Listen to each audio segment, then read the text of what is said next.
The Galactic Council went silent after seeing one human file. The message came in at 3:47 in the morning, and it was not the kind of message you ignore. I had been awake already, not because I am one of those people who wakes up before sunrise and feels good about it. I was awake because I had been staring at my ceiling for 2 hours, running the same problem through my head over and over again like a wheel stuck in mud. The Galactic Council wanted our file. They had sent the request 6 days ago, and everyone above me in the chain of command had quietly looked at their shoes and said, "You handle it, Oliver." My name is Oliver Grant. I am 34 years old. I work for the United Earth Diplomatic Office, which sounds far more impressive than it is. For the last 3 years, my job had been to sit in a small office on the 14th floor of a building in Geneva and translate documents, not exciting documents, tax treaty documents, trade agreement appendices, the kind of paperwork that puts other paperwork to sleep. Then the Keith made contact and everything changed. That was 18 months ago. Humanity joined the Galactic Council as a provisional member 9 months after first contact. The Keith were patient and thorough teachers. They explained the council structure, the languages, the centuries-old customs, the unspoken rules about speaking, order, and diplomatic posture. They told us what to expect. They told us other species would be curious. They said there would be a routine file exchange, a species profile submission. Nothing to worry about. Everyone told me it was nothing to worry about. I sat at my desk at 3:47 in the morning, looking at what I had compiled over the last 6 days, and I was very worried. The request from the council was specific. They wanted the standard species profile. Section 1 was a biological overview. Section 2 was a historical record summary. Section 3 covered psychological and social behavior patterns. Section 4 documented technological development timelines. Section 5 was military capacity and conflict record. Section 6 addressed cultural values and philosophical foundations. Every species submitted this file when they joined. It was the first impression. It was the document that told the rest of the galaxy who you were and where you came from. The Keith had walked me through some examples to give me a sense of the format. And GT snorts. And GT.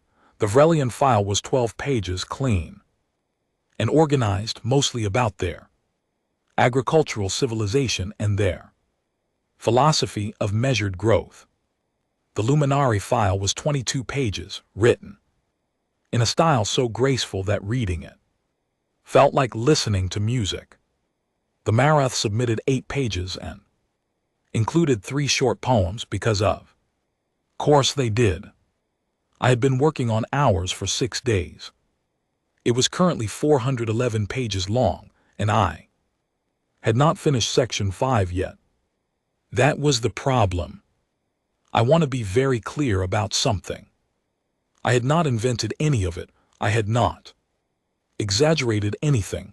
I had not added dramatic color or selected the most alarming examples to make us look more impressive. I had simply gone to the archives, to the history books, to the academic databases, to the peer-reviewed scientific literature, and I had pulled out the facts, the honest, documented, verified facts, and the honest facts about humanity filled 411 pages before I had even gotten through all of our recorded conflicts. There is something deeply uncomfortable about seeing your own species from the outside. I had spent 6 days doing exactly that, and the result was sitting on my screen at 3:47 in the morning, looking back at me like a mirror I had not been entirely prepared to look into. I called my supervisor at 4:00 in the morning. His name is George Callum, and he is the kind of man who has worked in international diplomacy for 30 years and developed the very specific ability to sound calm about anything. I had seen him receive news that would have sent most people running, and he always responded the same way: a long pause, 2 or 3 quiet words, and then a decision. "George," I said, "I think our file is going to cause a problem." There was a pause. "How bad?" "Do you remember when you told me to include everything?" "I remember." "And do you remember when I asked if you were sure about that and you said, 'Absolutely, no editing, complete accuracy'?" A longer pause. I heard him set something down. "Send it to me." He called back 20 minutes later. He did not sound calm. "Oliver," he said slowly, carefully, "the way you say words when you are measuring each one before it leaves your mouth. This is all accurate. You did not add anything that is not documented and sourced. Every single line has a reference. I can send you the bibliography. It is 60 pages on its own." Another pause, a very long one. I could hear him breathing. I could almost hear him thinking. "Send it," he said finally. His voice had settled into that steady place it goes when he has made a decision and will not be moving away from it. "Send the whole thing. If they ask us who we are, we tell them who we are. We do not clean it up. We do not soften the edges. We do not select the presentable sections and leave the rest in a drawer. You send exactly what you compiled." "George, Section 5 alone is 93 pages. "I know. The Vrelian file is 12 pages total. The whole thing." "I know that too. George, we are going to walk into that council looking like Oliver." His voice was quiet and completely immovable. "Send it." I sent it on a Tuesday morning at 6:14 a.m. Geneva time. I attached a brief cover letter. Standard format, confirmed that it was complete and unaltered, and hit the transmission button. It felt, in a way cannot entirely explain, like jumping off something. Nothing happened on Tuesday. Nothing happened on Wednesday, though I checked my message queue approximately 40 times. By Thursday morning, everything happened at once. The Galactic Council called an emergency session. This session was not scheduled. It was not on any calendar. It had not been requested through the normal channels or preceded by any of the standard diplomatic communications that were supposed to precede formal sessions. It was the political equivalent of a fire alarm going off in a building where nothing was supposed to be on fire. I found out about it when I received a formal summons, not a meeting request, not a politely worded invitation. Summons written in the council's official language and translated into 6 Earth languages, which meant they had put deliberate and serious effort into making absolutely certain I understood it correctly. The summons said I was to appear before the full council in 48 hours for what they called a file clarification session. It outlined the location, the time, the protocol, the dress expectations. It was thorough and precise in the way official documents are when the people writing them are very serious about what They contain.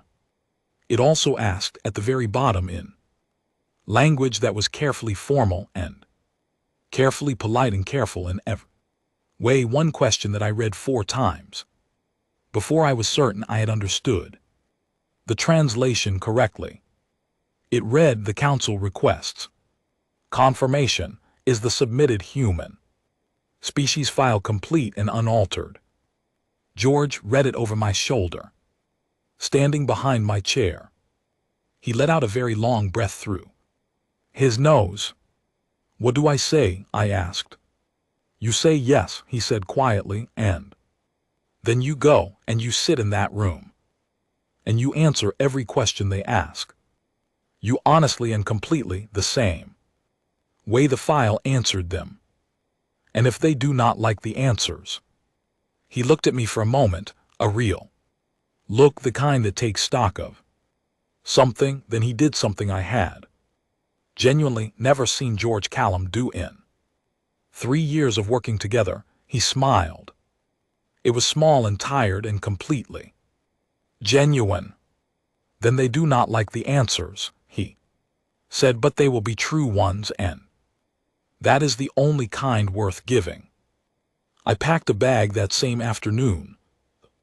Council's transport would arrive the next morning to take me to the orbital station where the full assembly met.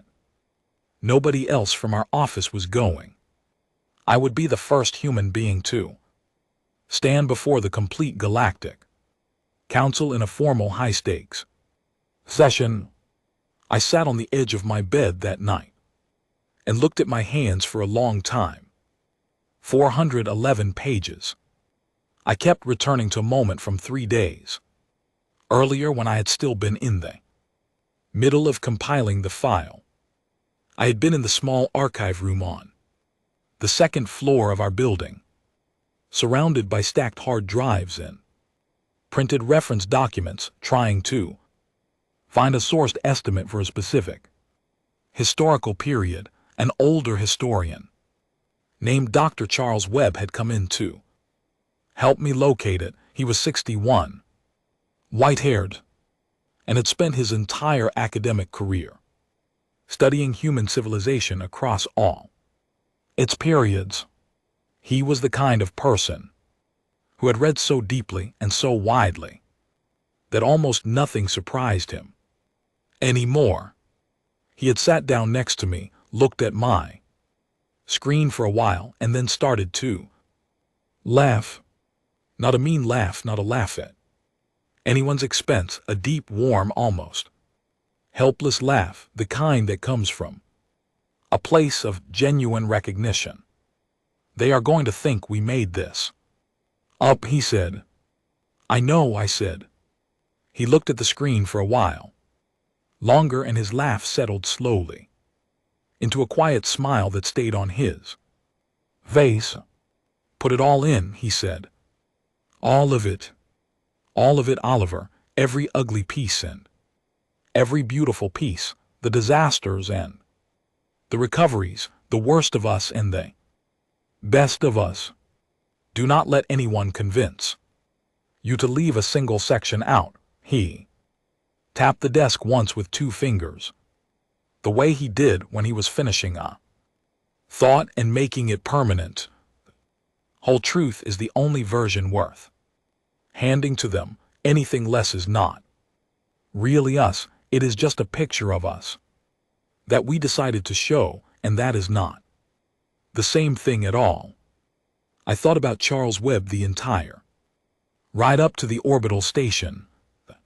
Earth dropped away beneath the transport window, blue and white and smaller every minute, and I thought about him laughing in that archive room, and I thought about 411 pages of unedited human truth sitting in the Galactic Council's database right now, being read by beings who had never encountered anything quite like it before.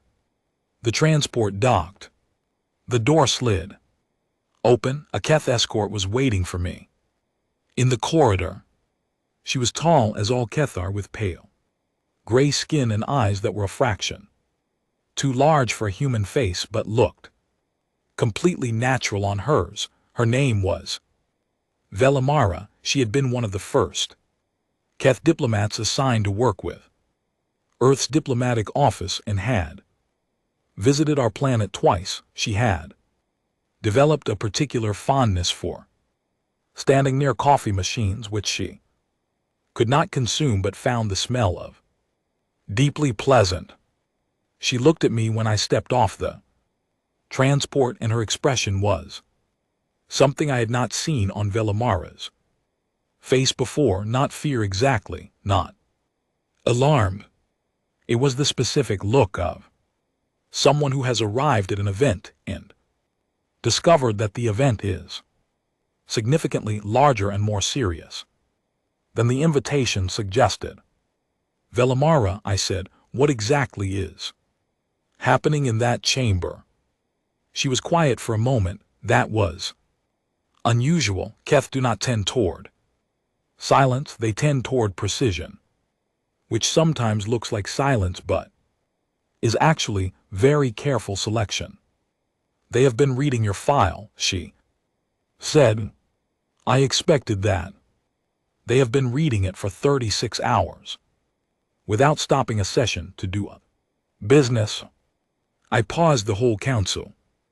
Most of them, the session was requested jointly by 11 delegations, which has not happened for a routine file review in the 30 years I have worked here. She looked at me with those wide, steady eyes. I want to prepare you for something before we go in. All right. The room is going to be full. Every delegation has sent their complete team. There are species in attendance who have not appeared in general session in years. Another of those careful pauses. I have worked in this building for 22 years. I have processed hundreds of species profile submissions. I have never seen a file generate this kind of response.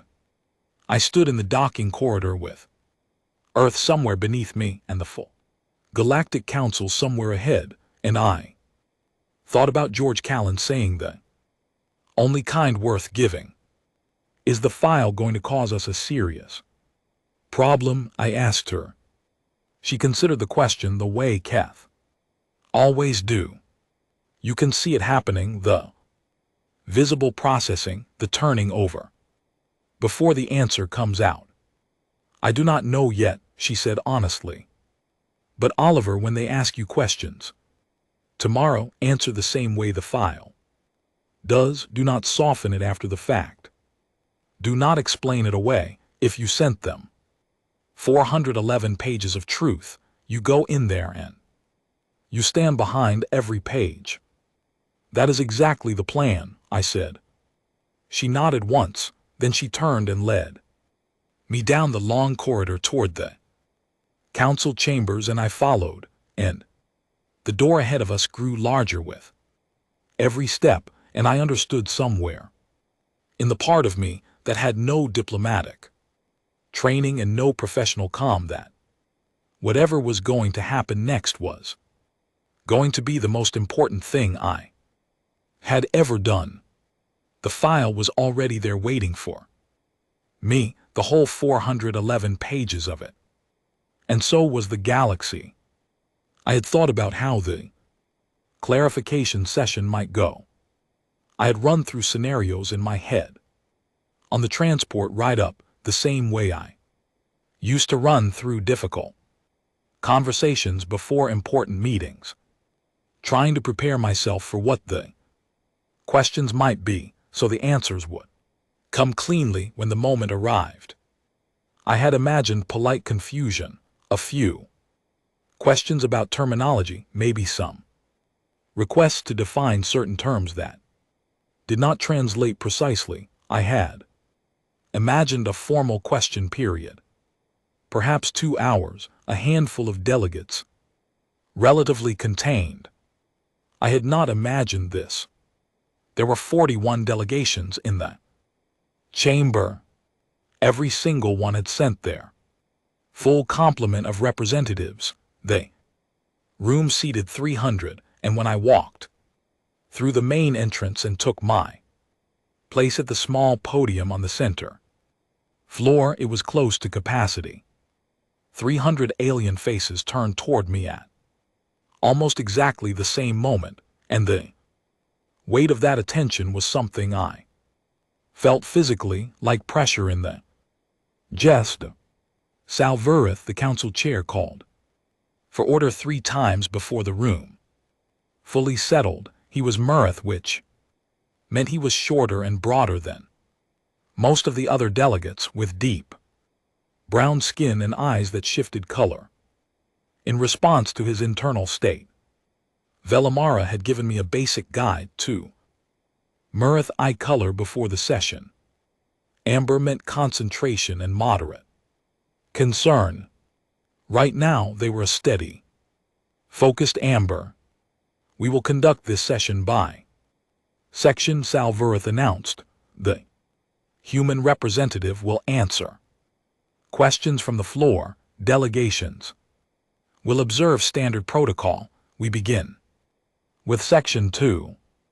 The first delegate to stand was Vrelian. His name was Poor Esthal, and he had the slim, pale blue form and precise movements that Vrelians are known for. Everything deliberate, nothing wasted. He held a data pad in one hand and looked at me over it with eyes that were enormous and very dark. Your species' recorded history spans approximately 6,000 years, he began. That is correct. In that period, your file documents over 400 significant, organized conflicts between different groups of your own species. That is also correct. Poor Esthal looked at me steadily. Between groups of your own species, he said again carefully, as if double-checking a translation that seemed too strange to be right. Yes. You went to organized conflict against each other. Yes. On more than 400 distinct occasions. Those are only the ones large enough to meet the file's threshold for inclusion, I said. There were considerably more smaller ones.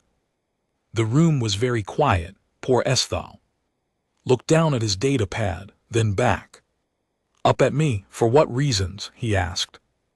There was not a simple answer to that question. There never would be. Many different reasons across different periods, I said.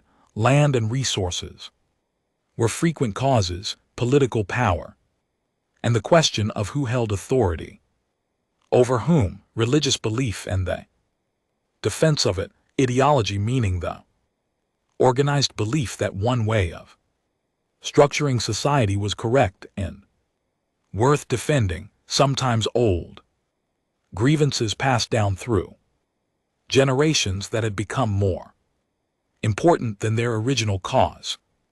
Sometimes genuine fear of what a neighboring group might do if not confronted first. The reasons changed depending on the period and the people involved. The pattern was not driven by one single motivation. Poor Esthal sat down. Another delegate rose almost immediately. This was a Keth, cultural scholar named Delvorin, young for his profession, with the intense, focused energy that younger Keth researchers tend to carry. Your file includes a detailed section on biological response to threat and challenge, Delvorin said. Specifically, a compound response your species calls adrenaline. I would like you to walk through its function. I walked through it. I explained the mechanics as clearly as I could. Body's automatic preparation for immediate demand, the increase in heart rate and blood flow, the sharpening of focus, the capacity it unlocks for effort and endurance that sits above what the body can normally sustain. I explained that it is not voluntary and not planned. It activates on its own when the Situation requires it. Del Voren made a note. This developed as a response to physical threat from your environment. Originally, yes, predators and immediate physical dangers. But your file indicates it also activates in response to situations that are not physically life-threatening. Competitive activities, difficult. Creative work, even significant social interactions. That is correct, the body does not always distinguish precisely between types of high-stakes situations. The biological machinery responds to the demand, not the category. Del Voren looked at what he had written. So under conditions of challenge, any significant challenge, your species experiences an involuntary surge of physical and cognitive capacity. More or less, yes. And this is considered functional. It does not cause widespread disorder in your population. I thought about the honest answer to that. It can cause difficulty in some circumstances, yes. But the general effect is that humans tend to increase their effort and endurance when conditions become difficult rather than reducing them. Difficulty tends to produce more output from us, not less. A low murmur moved through the chamber. Not loud, just the widespread sound of many beings registering the same information at the same time. A new delegate stood before the murmur had fully died down. Mareth, from the Council's own cultural observation team, older than most representatives in the room. Her name was Lysara, and she had the silver-streaked scales that Mareth developed with age and the calm manner of someone who has watched a great many things and learned not to react before she has finished watching. Section 5, she said, military history and conflict record. Yes, your military section is 93 pages long. That is correct. The Luminari conflict record, she said, evenly covers a civilization approximately 3 times older than yours. Their conflict section is 11 pages. I am aware that ours is longer by comparison. Considerably longer, she said. A small sound moved through the chamber again. Representative Grant, your file documents organized destruction of cities. You have included documentation, photographs, and population counts. Yes. And then, in the following sections of the same file, you document rebuilding those same cities, sometimes within a generation, sometimes with participation from the same groups involved in the original destruction. Yes, that also happened in many cases. Lysara was very still for a moment. She had the look of someone working through a calculation that keeps producing an answer that does not match their expectations. Your species destroyed things, she said, carefully, and then rebuilt them many times throughout history. And in documented cases, the parties responsible for the destruction later engaged in trade with the people whose cities they had destroyed. Frequently, yes, former enemies becoming trade partners is a recurring pattern in our diplomatic history. And in some of those cases, she continued, still in that same careful tone, those same parties later formed formal agreements for mutual protection. That is what many of our international treaties are, yes, agreements to defend each other. The murmur in the room grew. Sal Verith did not call for order this time. I suspect he was too busy listening. A new voice from the far right of the chamber, sharp and direct with no build-up. The delegate was from the Shan Rak, a species I had limited prior knowledge of. They were physically broad and dark-skinned with voices that carried naturally across large spaces. This delegate had been watching me from the moment I entered without speaking. His name he had given at the session opening was Car Raven. Section 6, he said, cultural values. Yes, under the category of core survival. Mechanisms, your file lists several items he read from his screen: hope, determination, the capacity for grief, and for joy, an instinct for connection. He paused in spite. Yes, you listed spite as a survival mechanism. It is an accurate classification. Car Raven's expression did not change.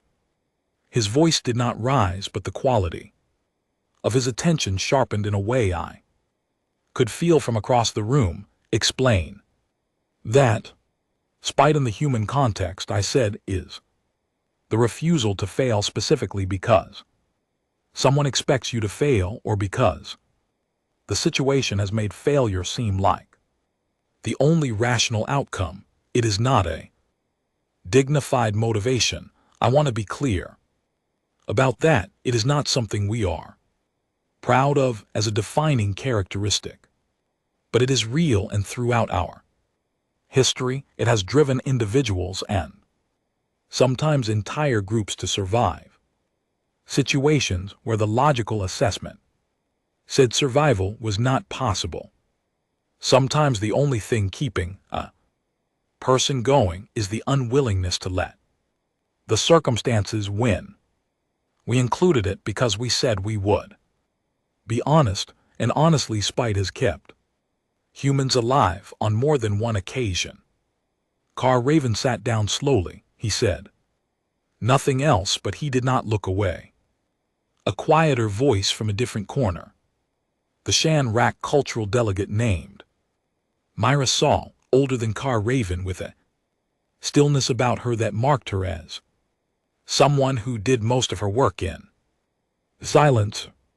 The appendix on early childhood cultural education, she said, specifically the stories.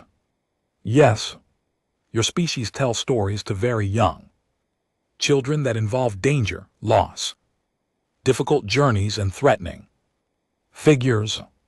Fairy tales, yes, we have told variations of these across almost every culture in our recorded history, going back thousands of years.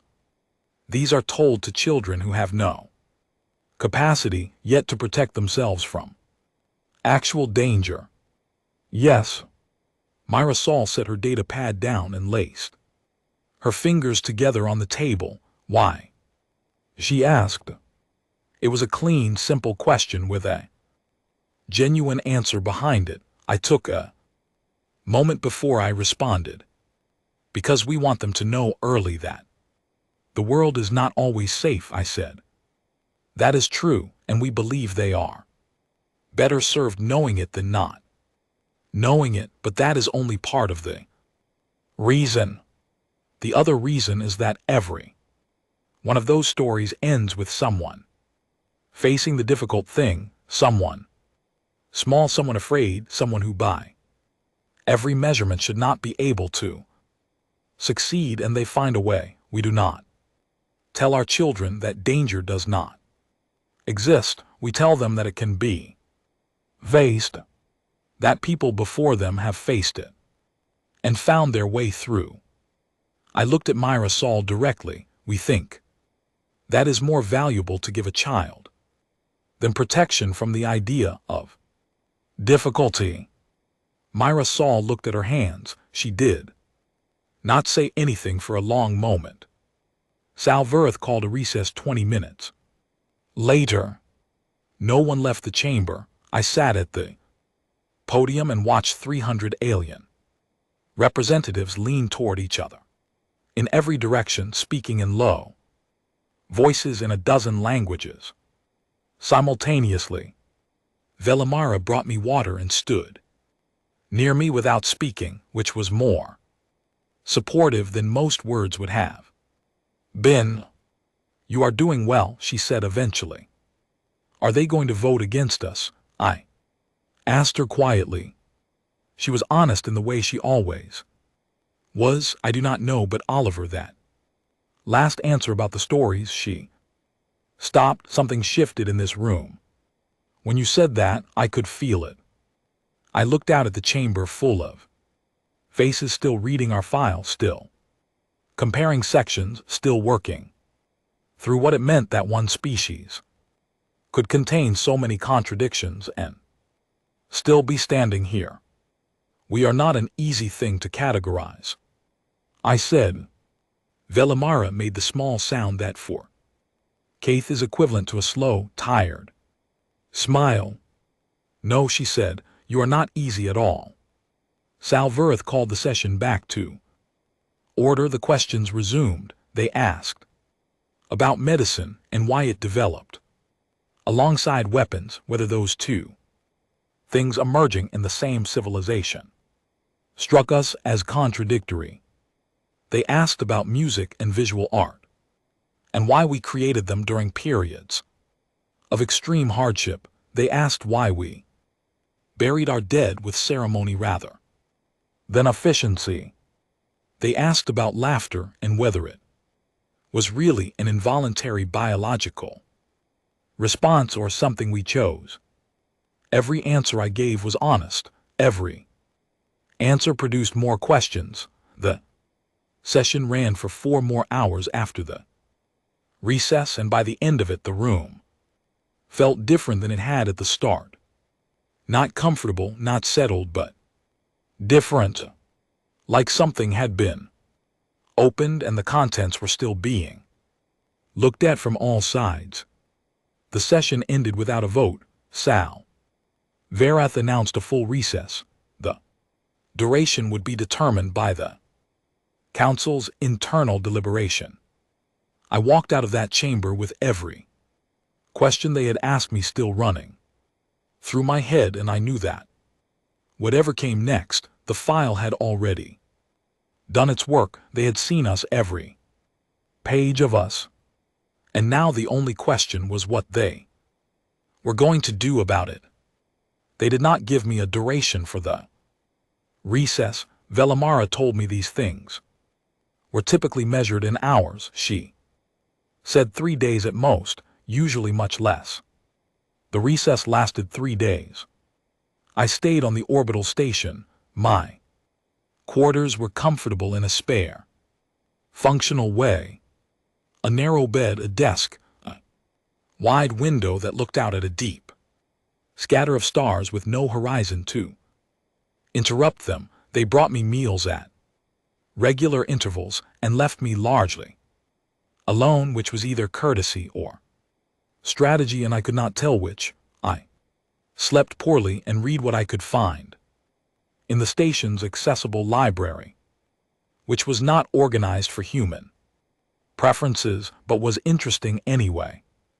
I spent long stretches at the window, watching the stars and trying to organize my thoughts into something useful. On the first day, I did not hear from anyone. I sent a short update to Jor. Callum told him the clarification session had concluded and a recess had been called, and that I would report again when I had news. He replied 3 words: understood. Standing by, I read those 3 words 4 times and found them more comforting than a longer message would have been. I thought about the questions they had asked me. I went through them in order, the way you review a conversation after it ends, checking whether you said what you meant to say or whether some answer had come out slightly wrong, slightly shorter than the truth required. I could not find a place where I had been dishonest. That helped a little, but I kept coming back to one exchange. In particular, Lysara the Mureth cultural observer had asked about medicine and whether it seemed contradictory to us that we had developed tools to harm people and tools to heal them inside the same civilization at roughly the same time. I had answered that to us it did not feel contradictory, that both came from the same root, the recognition that bodies can break and that the breaking matters. But as I sat at the window watching stars, I wondered if I had said that well enough. I wondered if she had understood what I meant. I thought about how to say it differently if the question came up. Again, I thought about all the ways the human story could be told and how each framing was true and each was incomplete on its own. The whole picture required all of them together, which was exactly why the file had been 411 pages and not 12. On the second day, someone knocked at my door. I was not expecting a visitor. Velimara had told me that the council preferred to limit contact with me during deliberations to keep the process clean and avoid any appearance of influence.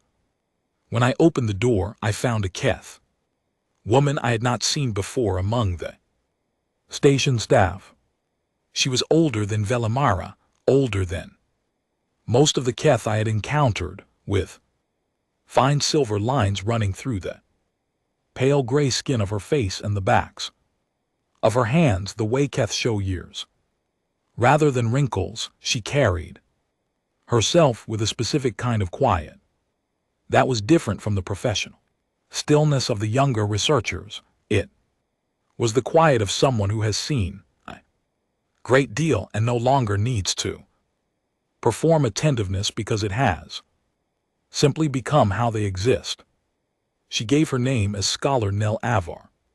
She explained that she was a cultural researcher attached to the council's academic review board, not a delegate, not a voting member. She had filed a formal research access request to speak with me, which had been granted as part of the standard provisions for non-political observers. I invited her in. She sat down at the small table across from me, placed a data pad carefully to one side, not in front of her but to the side, as if it was a reference she might need but was not the point of the conversation, and she looked at me with those wide, unhurried Keth eyes. "I have been reading your file," she said.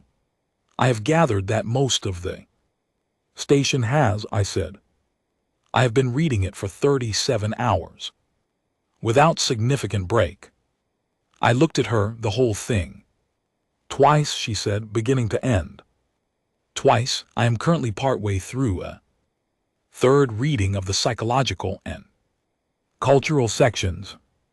I did not say anything. I waited because her manner suggested she had arrived at something specific and was going to get to it in her own time.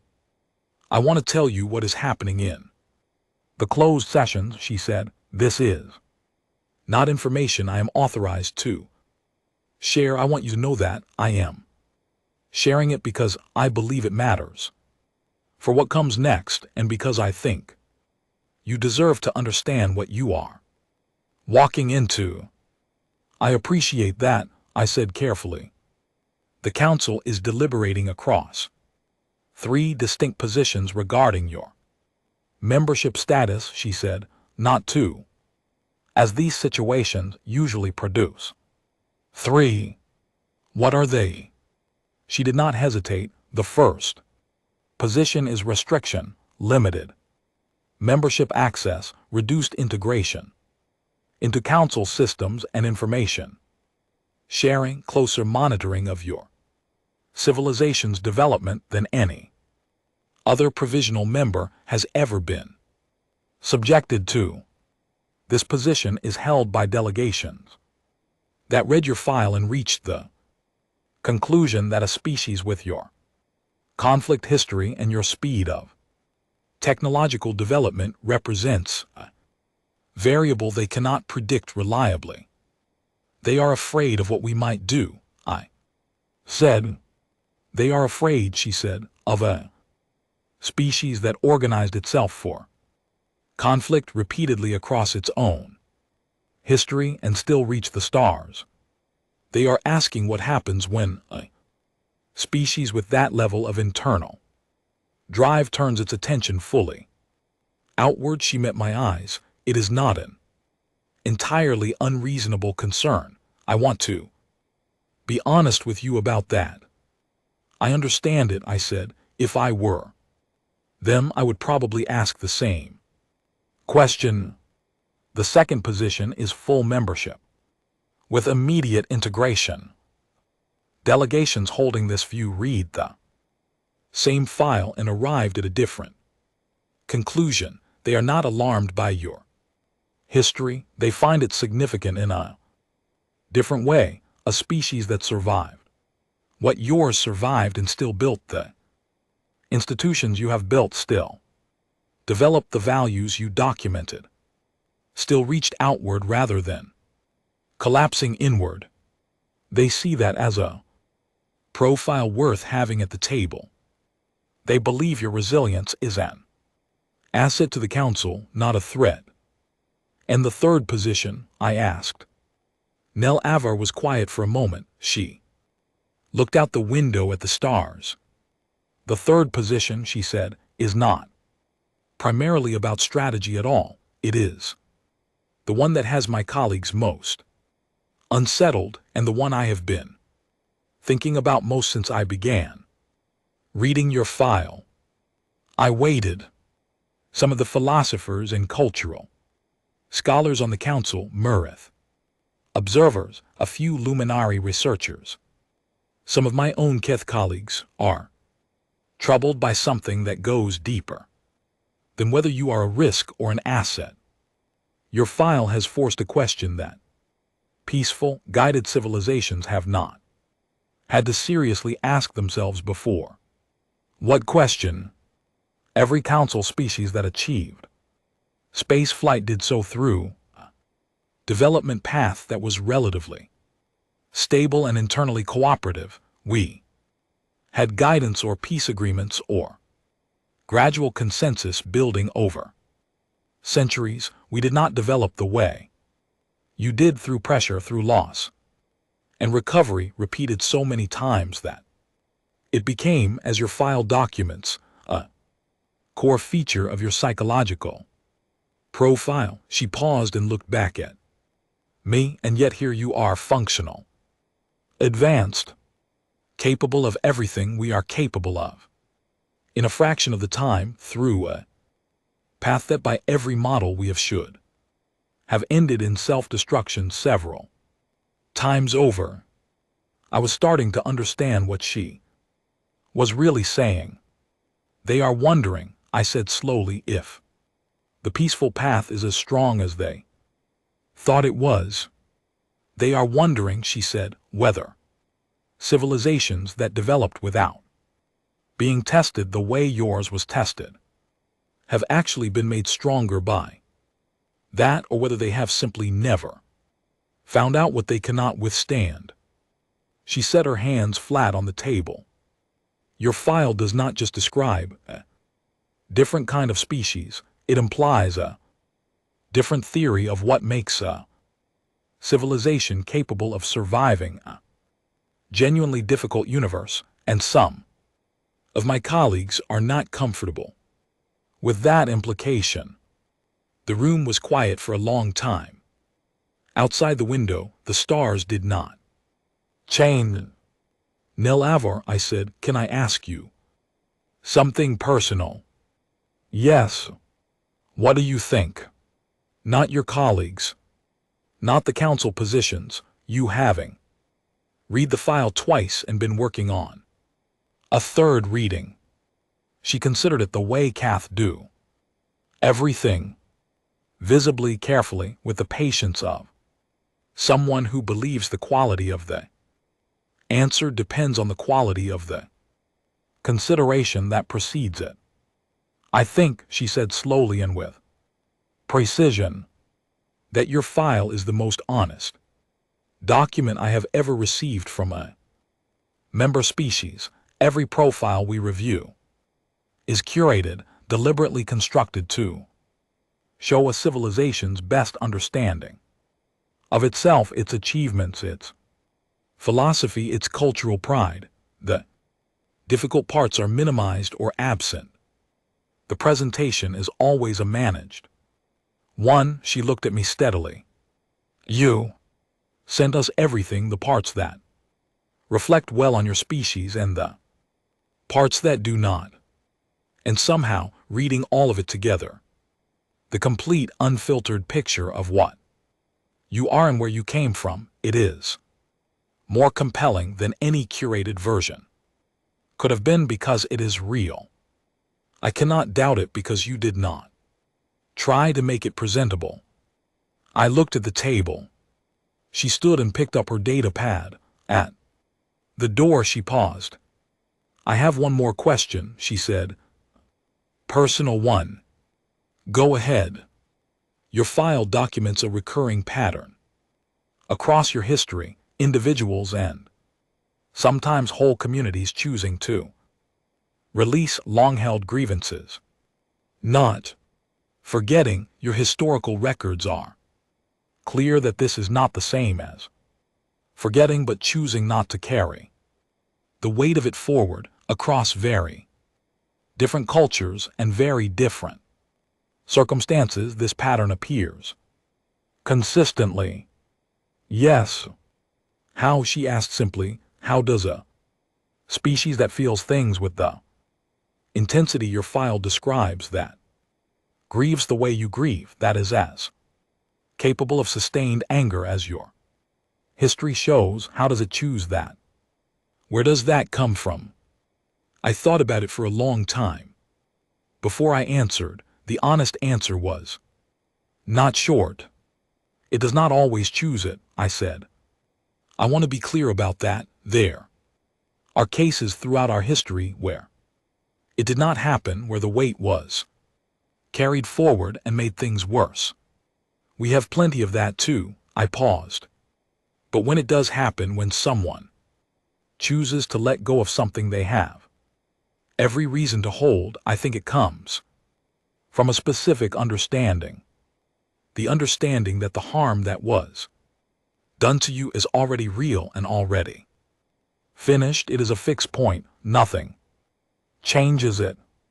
But what you do with it going forward is not fixed, and carrying it costs something. It costs something from you every day for as long as you carry it. And eventually a person or a generation looks at that cost and decides it is higher than what they are protecting by refusing to let go. Nell Avar was still. That is not instinct, she said quietly.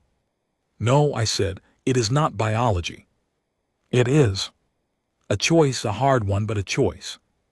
She nodded very slowly, the way someone nods when they are storing something somewhere specific and careful. I think, she said at last, that the third position in the council debate may have more people in it than the other. To realize, she moved toward the door. The session resumes tomorrow morning.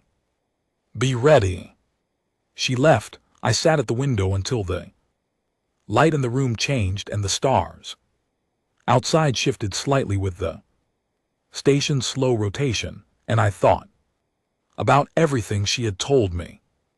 The three positions, the fear, the pragmatism, the deeper discomfort that came from a question no one wanted to ask out loud. I thought about the third position for a long time, the one that was not about strategy at all, the one that asked whether peace, if it had never been tested, was the same thing as strength. I did not have a clean answer to that. I do not think anyone does. What I knew was that we had not chosen our path. Nobody chooses to have a hard history. It is simply what happened to us, the same way circumstances happen to anyone. And the question is not whether the circumstances were good or bad, but what you did inside them. We had done terrible things inside ours, and we had done remarkable things inside ours, and both were true at the same Time, and the combination of both was the actual answer to what we were. Nell Avar had called the file the most honest document she had ever received. I thought about that for a long time. I thought about what honesty costs when what is honest is not entirely comfortable. I thought about Charles Webb in the archive room, tapping the desk with 2 fingers and saying the whole truth is the only version worth handing to them. He had been right, but I had not fully understood why until this moment. Sitting alone in a quiet room on an orbital station with the galaxy spread outside my window, the whole truth was not just more accurate than a curated version, it was more powerful because the curated version could be doubted.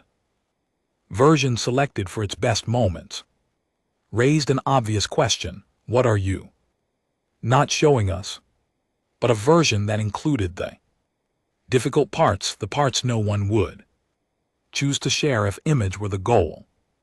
That version had no obvious question attached to it.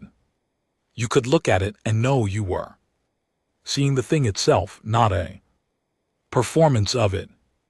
That was the argument Nell Avar had been making when she said, "I cannot doubt it, because you did not try to make it presentable."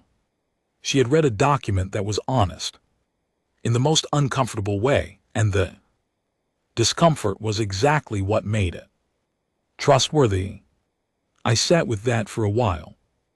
Then, on the 3rd night of the recess, Vel Amara sent me a short message. It said only, "Session resumes tomorrow. 900, prepare to speak." I took out a pen and the small notebook I had brought with me. I started writing, not a formal statement, not a diplomatic prepare address, just words moving from my hand to the paper, working through what I needed to say and how to say it, and whether I had the nerve to say it. Honestly, when the moment came, I wrote for 2 hours. The station was quiet around me and the stars were steady outside, and the only sound was the pen on the paper. Then I read what I had written. Then I read it again. Then I folded the pages carefully and put them in the inside pocket of my jacket, close to where I could feel them when I moved, and I went to sleep for the first time in 3 days, and in the morning I went back to the chamber.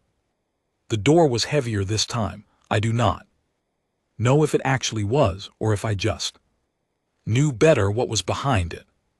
I pushed it open and walked in. The chamber was fuller than it had been on any previous day. I noticed that before anything else. The tiered seats curved upward and away in every direction, and every row was occupied. I recognized delegations I had not seen in any prior session. The symbol of the far-reach observers was visible in the upper left section. Species Vel Amara had once described as preferring to watch everything from a distance and rarely participating directly in council proceedings. They were here in person now. Every seat they held was filled. I walked to the center podium. The room was completely still as I crossed the floor. 300 faces, 300 different kinds of eyes, all of them tracking me as I moved. The weight of it was the same as before, but deeper. The way of familiar pressure becomes more real when you know what it means. Salvureth sat at the head of the curved table. He looked at me steadily. His eyes were deep gold. Vel Amara had not listed deep gold in the guide she gave me. I did not know what deep gold meant for a Marath, and the not knowing sat in my chest in a specific uncomfortable way. "Human Representative Oliver Grant," he said. His voice filled the chamber without effort, the way voices do when a room is designed to carry them. "You have been summoned for the conclusion of the human species file review. The Council will present its deliberation summary. Following that, we will proceed to a formal vote on Earth's membership status. I nodded. I would like to address the Council before the vote, I said, if the chair permits. A murmur ran around the room. Sal Verith held my gaze for a long moment, then he nodded once, deliberate and unhurried. You have the floor, Representative Grant. I reached into my jacket pocket and took out the folded pages. I unfolded them at the podium, smoothed them flat with one hand, and looked out at the room. 300 faces, every shape and color the galaxy had arrived at, every kind of mind looking back at me. Every one of them had read our file. Every one of them had spent days with our history, our biology, our values, our conflicts, our songs, our disasters, and our recoveries. They knew things about humanity right now that most humans never stop to consider about themselves. I took a slow breath and started. I know what you read, I said. I am not going to stand here and ask you to read it differently. Everything in that file is true. The conflicts are true. The organized harm is true. The scale of what we did to each other over the course of our history and the number of times we did it, all of it is true, and all of it is documented, and none of it is exaggerated. Not a sound in the room. I know that you have spent 3 days deciding what to do with a species whose conflict record fills 93 pages. I know that some of you are afraid of us. I know that some of you find the idea of bringing us fully into this council to be a risk you would prefer not to take. And I know that some of you have been sitting with a harder question than either of those, one that is less about what we might do to you and more about what it means that we exist at all. I paused. I am going to speak to all 3 of those things because you deserve a real answer, not a prepared one.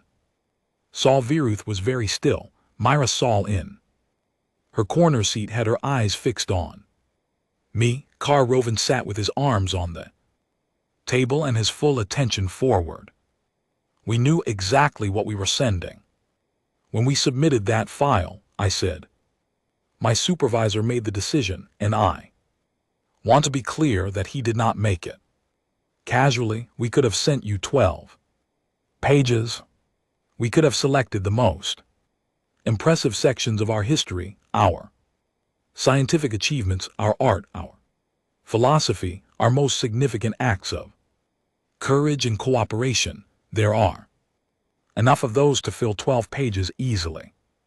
And they would have told a story of a civilization worth respecting. That version exists. We chose not to send it. I looked out at the room.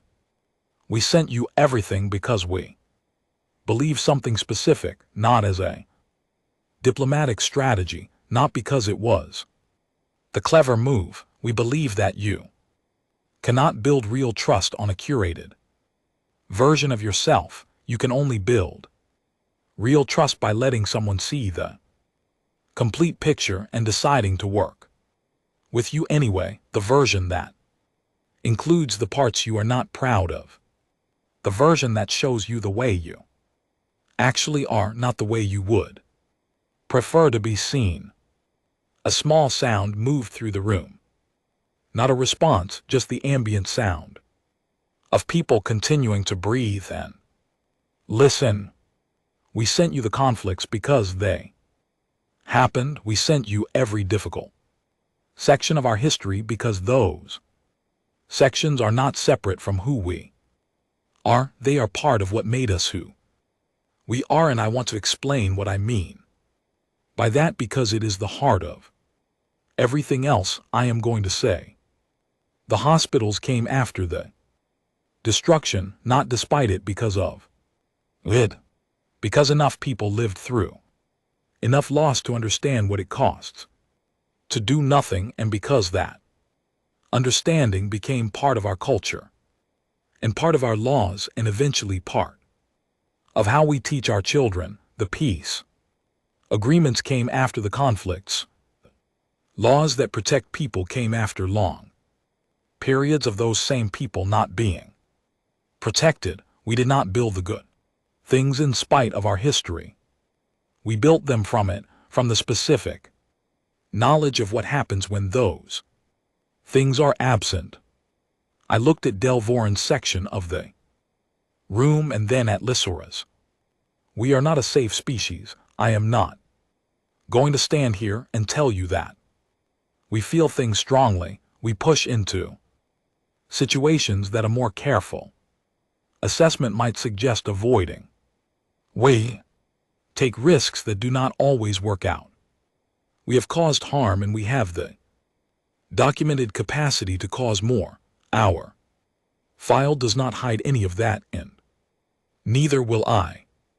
I paused and let that sit for a moment. But here is what else our file says. If you read all 411 pages, not just the alarming sections, all of them, we are a species that has never stopped. Not once in 6,000 years of recorded history we have failed. We have gone backward. We have had periods where it looked by any measure like the effort was not working, but the effort itself never ended. The drive to understand more, to build something that lasts, to reach further than we reached before. That thread runs all the way through our history, from the first page to the last. Every civilization we have documented, across every era maintained it. The trying never stopped. I could feel the room in a way I cannot easily describe. Something in the quality of the attention had changed since I started speaking, not just watching something else, something closer to listening. I know some of you are afraid that letting us into this council fully is a risk you cannot fully calculate. I understand that. If I were sitting where you are sitting, looking at a file like ours from the outside, I would feel the same thing. A species that built itself up through difficulty and still arrived. Here is a variable that does not fit any existing model. I looked toward Nell Avar's section of the gallery. She was watching me with complete stillness. And for the others in this room, the one sitting with a deeper question, I want to say something directly. Your civilizations are remarkable. The peace you built, the systems you created, the consistency of your development, these are genuinely impressive achievements. And I do not want to diminish them. I mean that without qualification. But the galaxy is not always peaceful.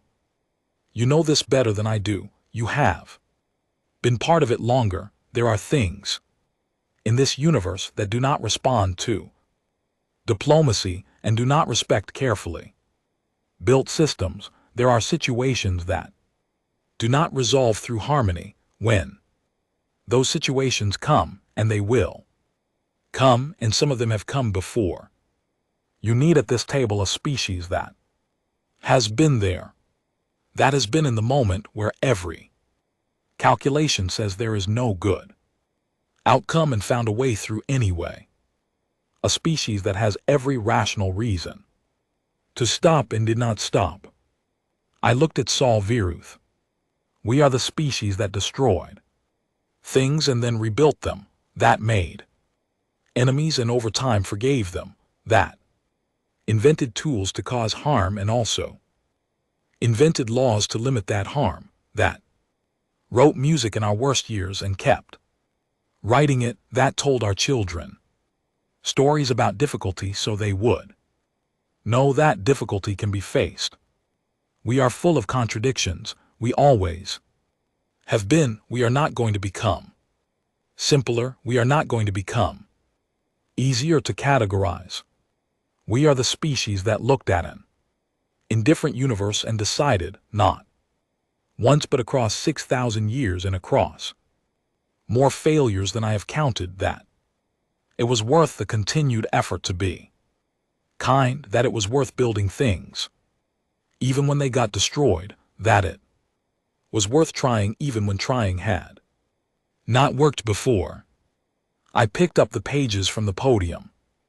We sent you the whole file because we think the whole file is the argument, not in spite of the difficult sections. Because of them, because a species that can look at its own worst moments and say, yes, that was us, we are not hiding it, that is it, complete and accurate, that is a species you can trust to tell you the truth when the truth matters most. We will not manage what you see of us. We will not show you a clean version and keep the rest behind. Adore what is in that file is who we are, and who we are is who you will get. I paused. The room was completely still. We have been building tables for 10,000 years. We know how to sit at one.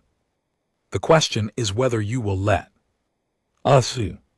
I stepped back from the podium. The chamber was completely silent.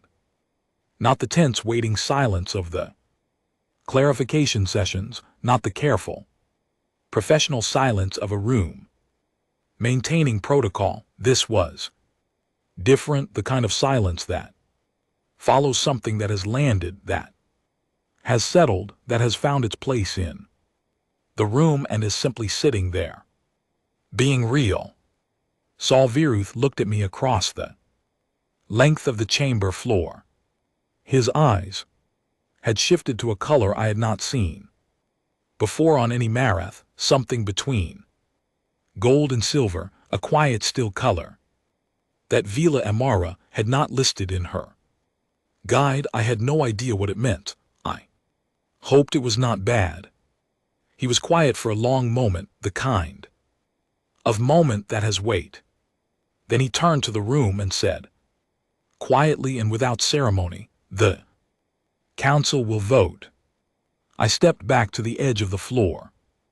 Vila Amara was standing just inside the main entrance. When our eyes met, she gave me the smallest possible nod, kind that carries more than it looks like it does. The Galactic Council's voting process is electronic and simultaneous. Every delegation records their position at the same time, and the result appears in the central display above the main table approximately 90 seconds after the chair calls the vote. 90 seconds. I had stood in rooms waiting for things. Before, I had waited for test results, and for decisions, and for people to make up their minds about things that mattered. None of those had felt like this. I stood at the edge of the floor and looked at the display above the table, and I let my mind go quiet, and I waited. I thought about Charles Webb laughing in the archive room, his white hair and his 61 years of history, the warm, helpless sound of him laughing at 400 pages of human truth. I thought about George Callum saying, send it, in that quiet, immovable voice at 4:00 in the morning. I thought about Nell Aver sitting across from me at the small table, asking me how forgiveness was possible, and the look on her face when I told her it was a choice. I thought about Marisol putting her data pad down and lacing her fingers together and asking simply why. Genuinely wanting to know, genuinely open to the answer. I thought about every question they had asked me across 2 full days of sessions, every section of our file they had examined, every moment where the room had shifted slightly in response to something true. The display shifted. Full membership, no restrictions. Unanimous recommendation from the Membership Committee. 41 delegations, 41 affirmative votes. I stared at the numbers. They did not change. I looked down at my hands. They were completely steady. That surprised me, because I did not feel steady on the inside. On the inside, something had cracked open in the way things do when a pressure that has been building for a very long time is suddenly released. At once, Sal, Earth Council recognizes Earth as a full member with all rights, responsibilities, and standing of full membership effective at this moment. A pause, a real one, the kind a person takes when they want to say something correctly. Welcome, he said to the table. Around the chamber sound began. It was not applause. Most of these species did not express acknowledgement the way humans do. It was different in every corner of the room, each species contributing its own version of the same thing, a low sustained resonance from the Mirth section, a rising harmonic from the luminary, a sharp clean percussion from the shan racks. The Kaith were silent, but every one of them had raised one hand, which Velamara later told me was the highest formal gesture of recognition in their tradition, reserved for moments of significant meaning. Together the sounds built, layer on layer, until the whole chamber was full of something that was not any one thing, but was all of them at once. I felt it more than heard it, the way you feel large sound in your chest before your ears fully process it. Velamara came to stand beside me. She did not say anything. She just stood there, close enough that I knew she was there, which was everything. Nel Avar was on the far side of the chamber. I found her through the crowd, and when she saw me looking, she gave me a very small, very deliberate nod, the snorts kind that contains full sentences. I know, I understand, this is what I thought it would be.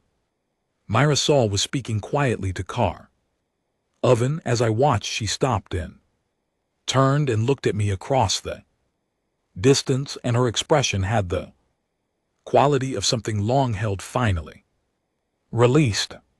Car Oven beside her nodded once toward me, a single firm movement that in his culture I suspected meant something close to respect.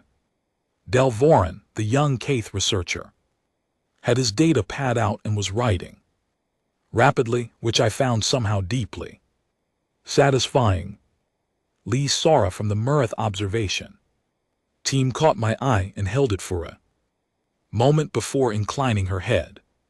Poor Ethel, the Vrelian delegate who had been the first to question me, stood and looked at me from across the floor.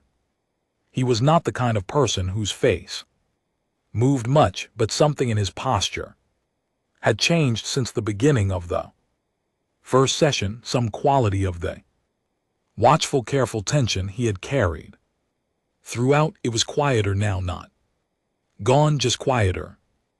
I stood in the center of the Galactic Council chamber on the day humanity became a full member, and I thought about 411 pages. Every conflict and every treaty, every disaster and every recovery, every time we built something and every time we lost it and every time we built it again. Every generation that carried forward the threat of trying even when the trying was not going well. Every person who ever chose, in the middle of a situation that offered them every reason not to be kind anyway. It was not a perfect record. It never would be. That was not the point of it. It was ours completely, without edits, without the comfortable sections selected and the rest filed away. Every page of it was ours, and we had handed it over without hiding a single word and the full assembly of the galaxy civilizations had looked at the whole truth of what we were and said, yes.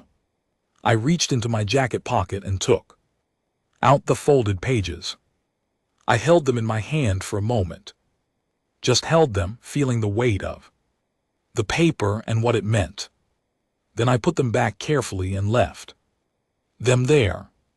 Some things you keep, not because they are impressive, not because they prove something, because they are real, and because being real is enough, and because the day will come when you need to remember that honesty, even in its most uncomfortable form, is a foundation you can actually stand on.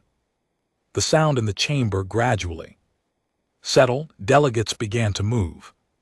Conversation starting up, the formal stillness of the session dissolving into the ordinary motion of people who have been sitting a long time and are finally allowed to move. Velimara touched my arm lightly. There will be a formal reception, she said. Protocol requires your attendance. I know, I said. Are you ready? I looked at the room one more time. The display above the main tables showed the result, 41 votes no. Restrictions effective immediately. Yes, I said, I am ready. The door to the chamber opened, and I walked forward into whatever came next, carrying the whole file with me. Every page of it, every honest, unedited, complicated, remarkable page. The galaxy had asked us who we were. We had told them, and they had said, come in, sit down. You belong here. After 10,000 years of building tables, we finally had a seat at one that mattered, and we had earned it the only way anything worth having is ever truly earned, by showing up as exactly what we were, without apology, without performance, without hiding a single thing. The whole truth, all 411 pages of it.